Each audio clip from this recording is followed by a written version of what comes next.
காலையில் எந்திரிச்ச உடனே ஃப்ரெஷ்ஷாக குளிச்சுட்டு அப்படியே சாப்பிட்டுட்டோம்னா நம்ம பாட்டில் வேலையை நடத்தணும். காலையில் தூங்கக்கூடாது. காலையில் விடிய காலம் எழுந்ததுக்கு அப்புறம் தூங்கக்கூடாது. ஓகேவா? அதுவும் குறிப்பாக திருப்பலியில் தலை கீழே போகக்கூடாது. திருப்பலி நேரத்தில் தலை கீழே போகக்கூடாது. திருப்பலியில் தூங்கக்கூடாது, அது பேய். ஓகேவா? அப்போ காலையில் தூங்கக்கூடாது.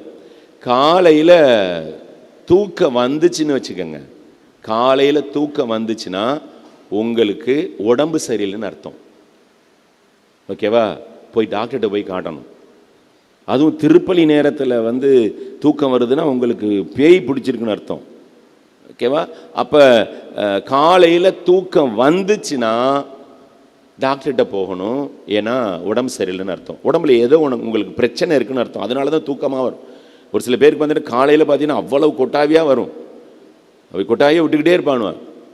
அது இல்லை, காலையில் ஃப்ரெஷ்ஷாக இருக்கணும். ஓகே.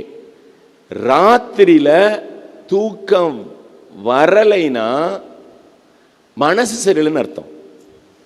அதான் சாமி எங்களுக்கு ஏகப்பட்ட பிரச்சனை. நைட்டு போய் தூங்க போனோம்னா சனியை தூக்கமே தொலைய மாட்டேங்க அப்படின்னு சொல்கிறீங்கன்னு வச்சுக்கோங்க, மனசு சரியில்லைன்னு அர்த்தம். காலையில் தூக்கம் வந்தால் உடம்பு சரியில்லைன்னு அர்த்தம், டாக்டர்கிட்ட போகணும். ராத்திரியில் தூக்கம் வரலைன்னா மனசு சரியில்லைன்னு அர்த்தம், ஏசப்பா கிட்ட வரணும். அவ்வளோதான். இந்த செய்தியை மட்டும் நீங்கள் மனசில் எடுத்துகிட்டு போங்க.